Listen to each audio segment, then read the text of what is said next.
Hello everyone, welcome to Pitambara Educators.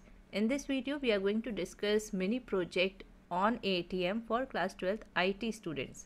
So this is a mini project and it is of just 5 marks. तो ऐसा नहीं कि हम इसमें ATM के सारे फंक्शंस डिस्कस करेंगे, हम इसमें ATM के एक दो फंक्शंस बना सकते हैं. आपके सिलेबस में डेटाबेस कनेक्टिविटी नहीं है क्लास 12th में, तो हमने फिर भी डेटाबेस कनेक्टिविटी की है for log in. So let's see कि ये कैसे वर्क कर रहा है. Here enter card number and enter pin. तो कार्ड नंबर और पिन हमने पहले से ही डेटाबेस में सेव किए हुए हैं टेबल में.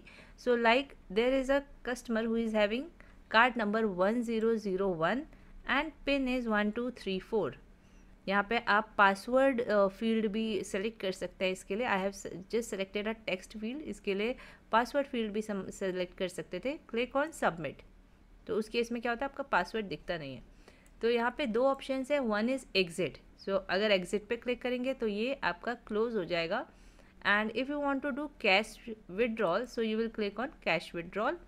Then you will enter the amount here which you want to withdraw and then you will click on okay. So the message will be display transaction successful. When you will click on okay तो आप फिर से main menu में पहुंच जाएंगे जहाँ पे आप कैश विड्रॉल या फिर एग्जिट क्लिक करेंगे. When you will click on exit तो आप एप्लीकेशन से बाहर आ जाएंगे. So this is the simple function of ATM. हमने कैश विड्रॉल के लिए डेटाबेस नहीं यूज़ किया है यहाँ पे कि हम कैश विड्रॉ जो है बैलेंस से कर रहे हैं और फिर वहाँ पे बैलेंस जो है अपडेट हो जाए. हम इतना कुछ नहीं करने वाले हैं, otherwise it will be complicated project. Now let's see the steps to create this project. So first of all, we are going to use software that is MySQL Workbench, in which we are going to create a database. तो अगर आपने video नहीं देखी है, playlist में IT की playlist में video है how to install MySQL Workbench, how to work with MySQL. तो एक बार वो वीडियो देख लीजिए and then you will be able to create the database in it. So let's create database. So we will click on the create new schema button and then we will name our schema. I have renamed it as banking. तो आप कुछ भी name लिख सकते हैं database का, because we have to connect it in the project. तो आपको अपने डेटाबेस का नेम जो है याद होना चाहिए.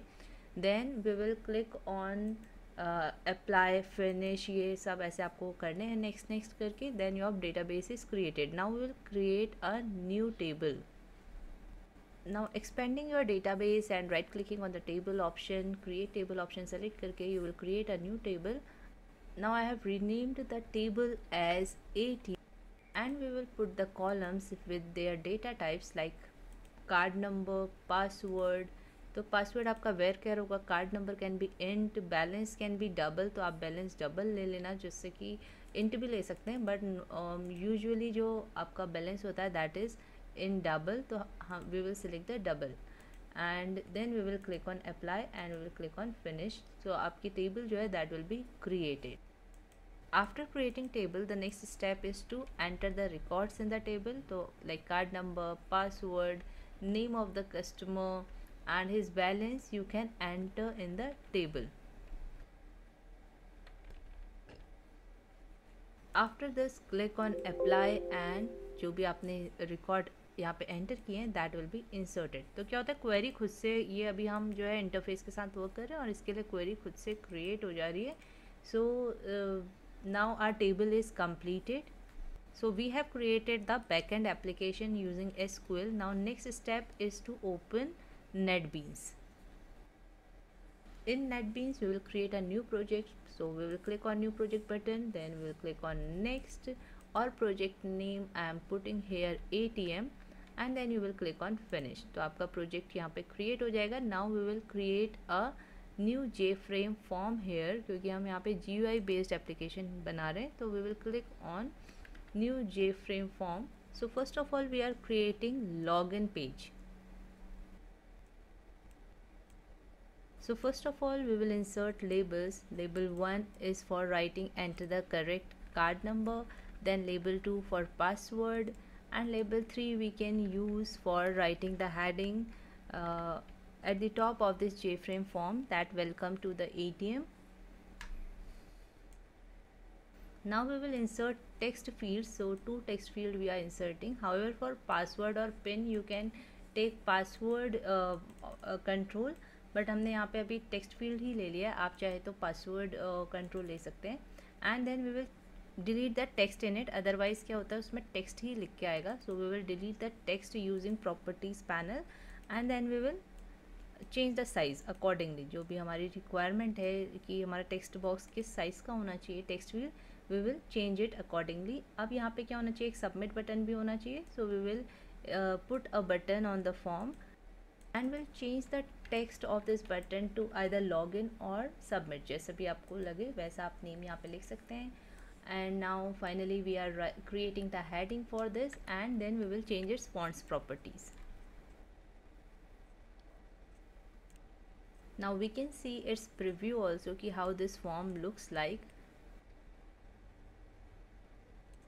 After this we will write the code कि जब submit बटन पे क्लिक कर रहे हैं तो क्या एक्शन परफॉर्म होना चाहिए, उसके लिए we have to write the code. तो हम डबल क्लिक करेंगे सबमिट बटन पे and this source code window will be open and we have to delete the comment which is written here, या फिर आप उसको ऐसे रख के भी आप नेक्स्ट लाइन से सोर्स कोड लिख सकते हैं।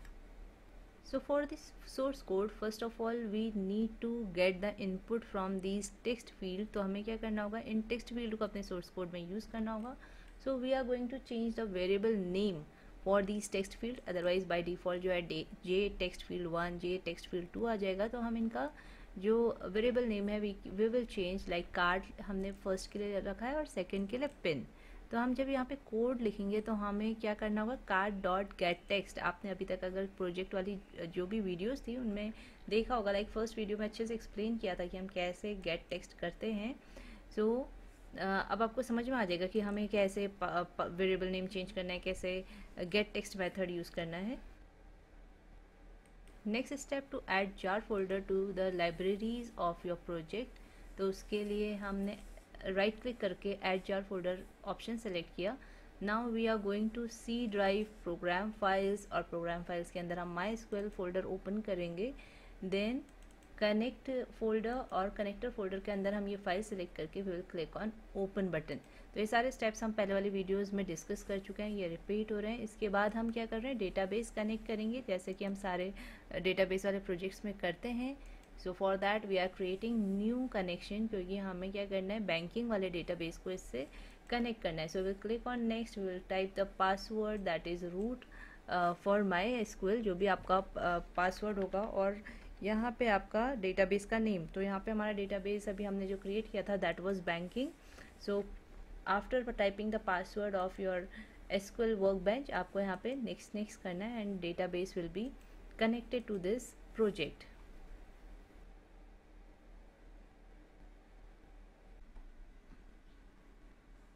Now after connecting the database, what we have to do, we will click on submit button।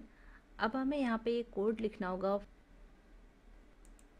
So for connecting to the database, we use try and catch block so that we can catch any exception thrown by this code, and then we create a connection object। connection class होती है, उसका हमने object बनाया है, and we are using get connection method for establishing the connection. इसके लिए हमने अपने डेटाबेस का URL यहाँ पे लिखा हुआ है, and we write user name and password of the database SQL server, and then what we have done, we have taken the input from card. Card क्या था हमारा, दिस टेक्स्ट फील्ड, इसके लिए वेरिएबल नेम कार्ड है, तो यहाँ से gate text किया है। इट मीन जो भी यूज़र वैल्यू एंटर करेगा वो S1 में स्टोर हो जाएगी, और फिर यूज़र जो पासवर्ड में वैल्यू एंटर करेगा that will be stored in to S2। अब हम यहाँ पे SQL क्वेरी क्या लिख रहे हैं, we are selecting means we are retrieving all the columns from ATM where card number equals to S1 and password equals to S2। यानी कि हम मैच कर रहे हैं, जहाँ पे कार्ड नंबर S1 जो भी यूज़र एंटर कर रहा है, और जहाँ पे पासवर्ड जो है S2 है, यानी कि जो भी यूज़र ने करा है। ये क्वेरी हमने, इसका जो रिज़ल्ट है, एक्चुअल में जो इसका रिज़ल्ट है that will be stored into SQL। तो ये हमने क्वेरी क्रिएट की है। Now we are using statement class, we are writing con dot create statement, then result set st dot execute query. तो आपकी जो SQL क्वेरी है that will be executed using this execute query method. Now next line is if and else block is here. तो if में क्या हो रहा है, rs dot next, rs dot next means next method क्या करता है, आपके डेटाबेस की नेक्स्ट रो को पॉइंट करता है, जहाँ पे भी करंट पोजीशन में वो है उसकी नेक्स्ट रो को पॉइंट करता है। बट यहाँ पे जब इफ़ कंडीशन में ये यूज़ होता है तो क्या मतलब है इसका, रिजल्ट सेट rs मीन्स जब आपकी ये क्वेरी एग्जीक्यूट हो रही है तो उसका जो रिजल्ट है that will be in this rs object. तो rs डॉट नेक्स्ट कब ट्रू होगा, जब यहाँ पे कुछ रिजल्ट आया होगा, कोई रो आई होगी यहाँ पे, ये एम्प्टी नहीं होगा रिजल्ट। अगर एम्प्टी होगा उस केस में क्या हो जाएगा, it will be false. rs dot next जो है उस केस में आपको फॉल्स वैल्यू इवेलुएट करेगा, तो तब एल्स ब्लॉक आपका रन करेगा। तो ऑब्वियसली यहाँ पे हमने जब स्टार्टिंग में किया था जैसे 1001 और 1234, तो ये डेटाबेस में है ये वैल्यूज़, तो ये मैच कर रहा है, तो वो रो यहाँ पे आ जाएगी। It means rs dot next is true.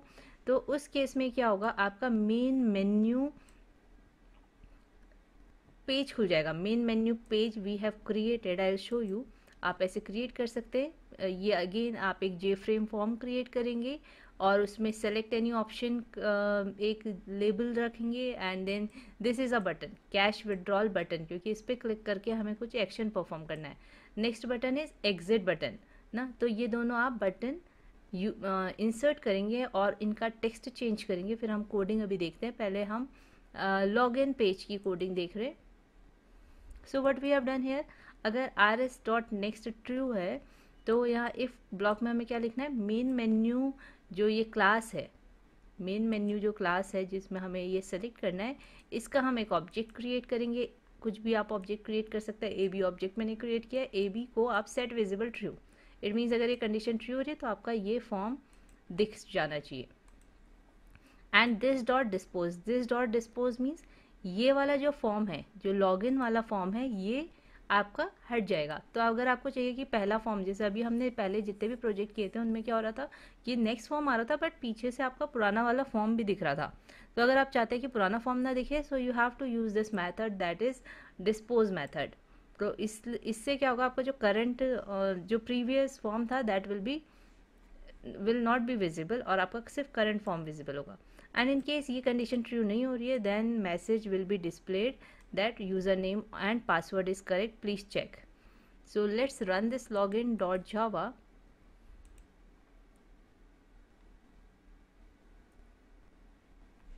So यहाँ पे अगर हम 1234 कार्ड 1235 कार्ड एंटर करते हैं और 100 यहाँ पे हमने पिन एंटर किया है, सो यू कैन सी कि ये यूज़र नेम और password is incorrect, please check it.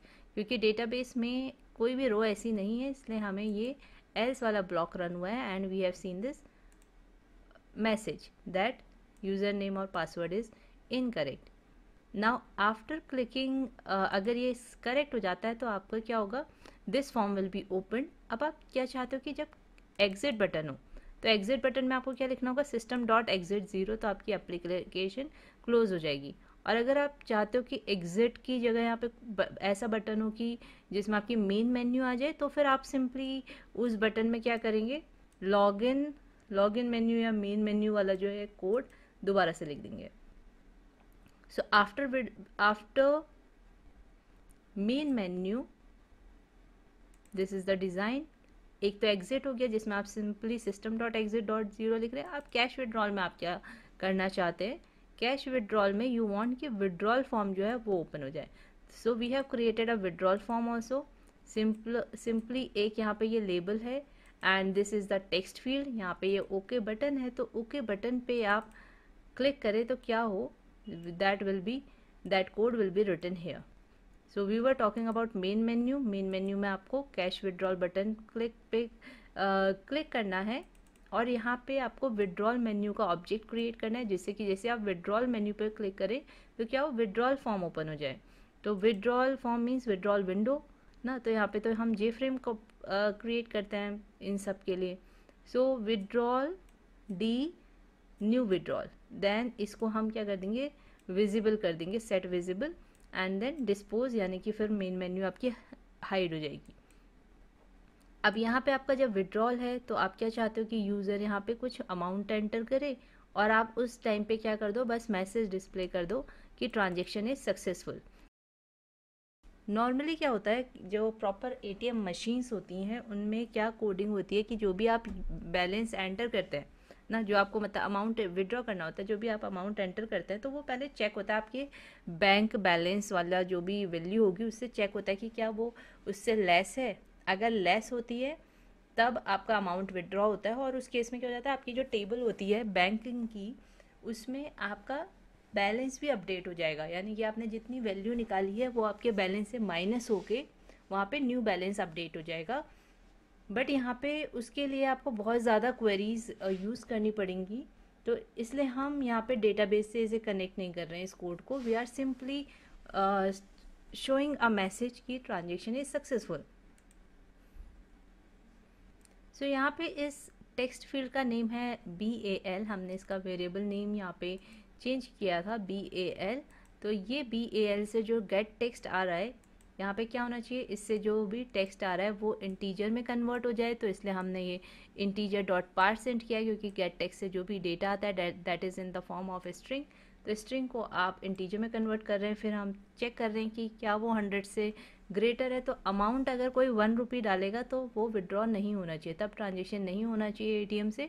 तो at least it should be greater than 100, तो हमने यहाँ पे लिखा है ग्रेटर देन 100। तो क्या हो जाए, ट्रांजेक्शन सक्सेसफुल मैसेज डिस्प्ले हो जाए। अगर नहीं है ऐसा, फॉल्स है condition, then enter amount in multiples of 100। In case the amount entered in the text field is greater than 100, तो आपका ट्रांजेक्शन सक्सेसफुल हो जाएगा। अगर नहीं है then you will ask the user to enter amount in multiples of 100।